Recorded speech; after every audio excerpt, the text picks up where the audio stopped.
Hi, so we got to the point where we wanted to talk about the sort of the detail of the staircase with regards to deflection. So we're talking about looking at the step. Now there are a series of calculations that we can do with regards to that. Let's bring that into focus. Where we can look at the load being applied, and there is a formula. So we're going to start off with something quite simple and just keep this as a basic sort of beam, and we're going to be looking at this formula for the moment. Okay. Now the first aspect of that is the length is cubed. So what is this length? And this again takes us towards sort of what are our standards with regards to the design. So I've got another website that I've been using, so if I just pull that up, excuse my arm for a second, and if we look at this specification website,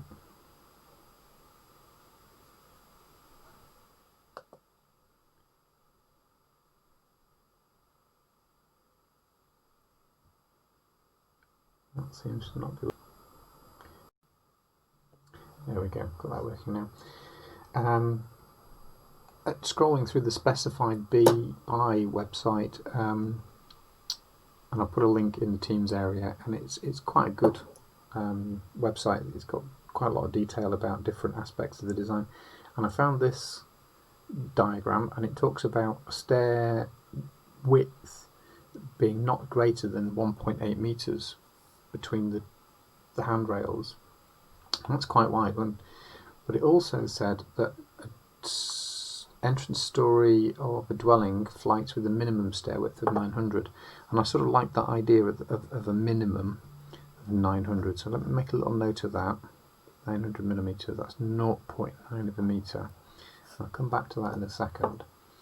If I just jump to that website again, one of the other things that I was looking at, just a bit further down, was this, where it's talking about handrails on the landing and on the approach. But let's just have a look at this first width problem and make a decision about how we're going to go with regards to the width. So 1.8 meters is sort of what we're looking at. And we're looking at sort of 3 steps from our previous decision. So we'd be looking at something that sort of looks roughly like this.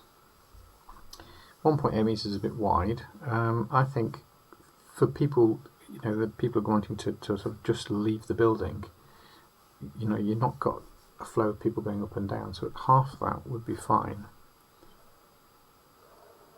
So we're down to 0.9, which was that minimum they talked about. So this is starting to give us a design that's looking a little bit like this. So that distance is going to be 0.9 on the step. And looking at the other reference document that we had there, I'm going to need some sort of rail down the side, and then possibly something that goes into a landing. And they said that the height of this has to be between 0.9 again and could be 1 meter. Well, I'm going to stick to 0.9 and 0.9. I like those numbers, that worked really well for me. So you would have to have, it's 0.9 from the pitch line, which is this point on the edge of each step. These points here, the pitch line, would have to be 0.9. So that gives us our rails heights. It's making some of our design decisions for us. this is the challenge of working within specification, is you're very limited on the sort of design choices that you can make, and this really pushes you to think as a designer. And on that second diagram I showed you, it showed that they had to have these sort of finishing bits, and they had to be 300 millimeters, and that was a minimum. Let's bring that down so you can see that. So this is starting to begin to look like my design, give me an idea of what my stairs are going to look like, and it's also helping me make some decisions about what this width is going to be. So this first L, this L here, that's the force being applied, that's your F. This then is going to be your L, which you're going to cube, and then we're going to start looking at some of these numbers in a bit more detail with regards to how this will, a different coloured pen, when somebody applies a force, obviously we don't want too much movement, what we call the deflection. So that deflection is the D, like so. Let's have a look at, if we just pause that for a second, and then we'll come back and look at that formula in a bit more detail. Okay, just had to reach out and get a little something. So I just want to look at the flexibility of some material. So we're looking here at how the material responds to being loaded, like so. So if I apply a load in the middle here, it's going to bend, and you can see that sort of the molecules here, they're compressed, and here they come under tension. This is something to do, this relates to the Young's modulus of elasticity for the material. So if we look in this formula here, effectively what we've got here, this is the Young's modulus of elasticity, which is stress over strain.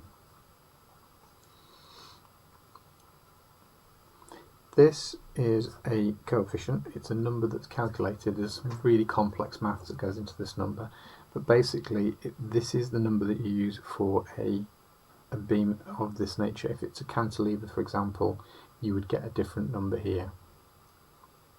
Different beam scenarios have different numbers, but for our purposes right now, we'll just keep that simple. It's going to be 48.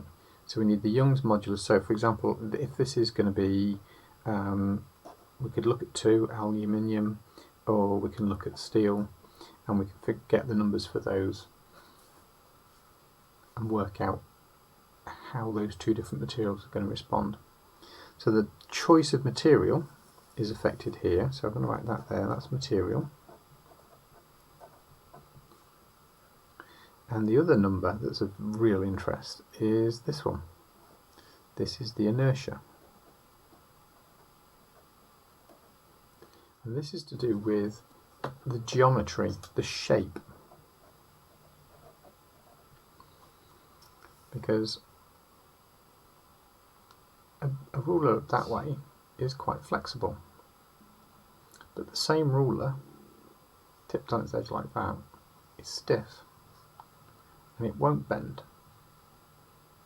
You know, and it's sort of obvious. There's the centre, and there's more material top and bottom, so there's more material to resist the compression and more material here to resist the tension. Just pop that down like that for a second, you'll see it on the here.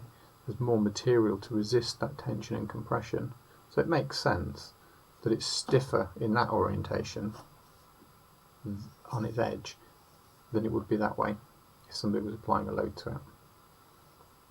And the maths for that is to do with the cross-sectional area of the step.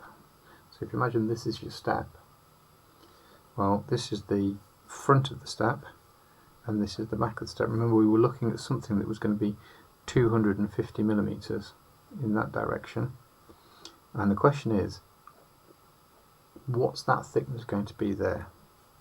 How are we going to decide what the cross section is going to be of our step? Now, we could use a solid block of material, so we could go for, say, 5 millimeters, by 250. That would be quite an expensive block of steel or aluminium, and it would be quite heavy. But let's look at the numbers that go with that and see how the maths can be used so that we can sort of, and this is design optimization to an extent, we can sort of optimize this piece of material, use less material, and yet still get the same sort of strength characteristics from it. So the first thing to do is look at this formula. Is I is equal to the base, which is this, times the height cubed, which would be this bit here, divided by 12. So if we look at that, pop the calculator in, make sure it's switched on. So we've got 250 times 5 millimeters, that's going to be cubed, is equal to that, divided by 12. And again, divided by 12, it's a bit like this number for the 48.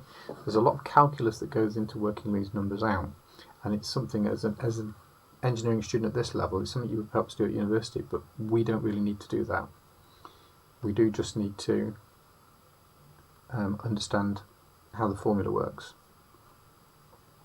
And that would give us 2604. And this is millimeters hypercubed, millimeters to the 4 for inertia. So you have, and this is why it's sometimes known as the second moment of area. So you'd have cross-sectional area, millimeters squared, you'd have the volume, millimeters cubed, and you've got the inertia, the second moment of area, millimeters hypercubed. If we just look at this cross-sectional area, so this is the inertia that we're getting for an area, cross-sectional area of 250 millimeters by 5 millimeters. So we've got 1,250 millimeters cubed of material in that cross-section. Can I get less material? So I'm looking for less material, same inertia, because that would be ideal. If I can reduce this, make this less, I can save money, I can save weight in the design, and I can maintain this level of stiffness so that the step won't flex. Just fixing the pen there. So let's have a look. We've got to keep the 250. How about if I make that edge longer?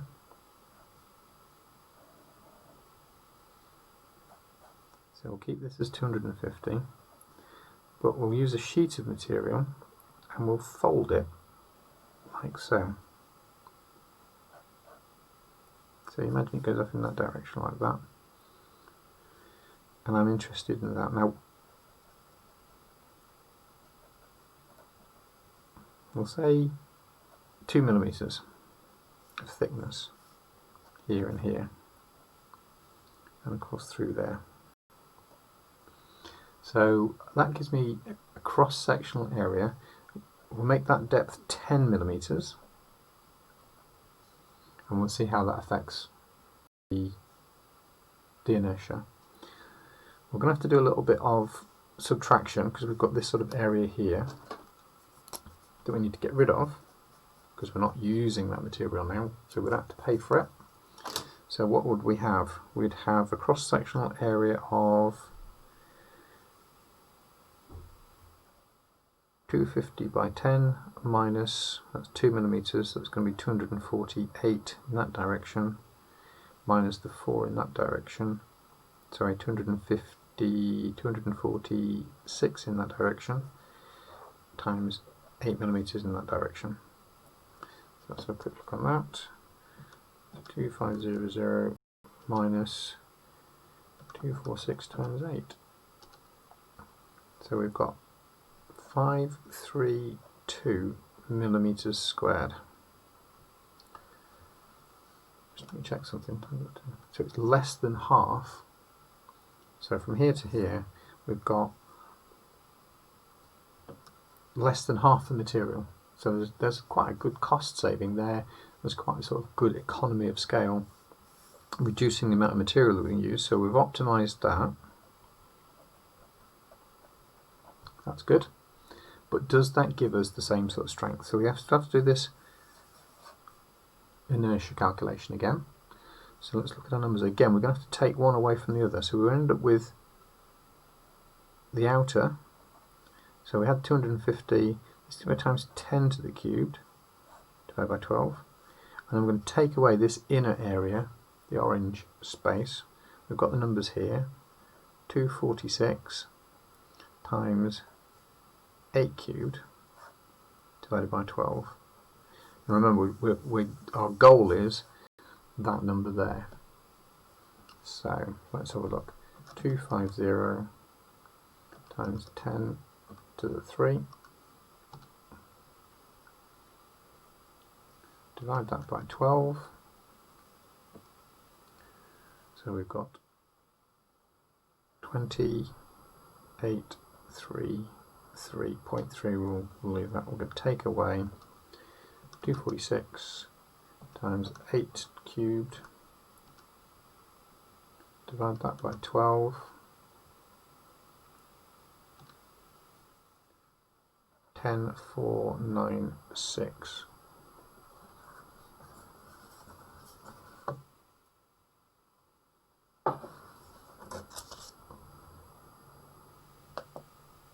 Just adjust my camera slightly. 10,4 2833. So the result is an inertia of 10,337.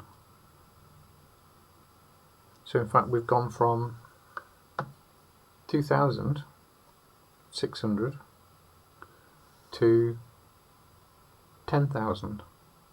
So almost 4 times. So we've increased it by a factor of sort of 4. So even though we've reduced the material, reduced the cost, we've increased the stiffness, and it's down to this shape, it's down to the geometry, it's down to specifically this height here. When you fold, you take a sheet of material and you fold it, and you've seen this with a piece of paper. You take a piece of paper and it's flexible like so. If you put a crease in it, you create a stiffness, an inability for it to flex across that edge there. So I can't bend that way very easily now. So we can start thinking about the manufacture of a shape. So our step could be a piece of material, and we can start thinking about how that could be folded to give us this profile to form a step where that's going to be the width, 0.9, that's going to be the run, and then we're going to have a thickness of material here. Now one of the questions I'll ask myself, if 10 gives me that there, what would 12 millimeters give me for that small addition? Because remember, we've saved a lot of material here, less than half. I could probably go a little bit longer, and just those extra 2 millimeters would really significantly increase the stiffness. So that's a question that you'd need to ask yourself. Is it worth that extra 2 millimeters there? I'm going to leave that calculation for you to figure out and see how you get on. But we've now got, if you will, the next stage of the design. This is what the step's sort of going to look like. A folded sheet, and we're going to have to start thinking about how, and this is the next point, will be how this shape attaches. So if you can imagine, it's in here now. Throw that in there, you've got that. U-shape inside this design like that. Okay. How do we attach this to this side rail? We'll look at that in the next video.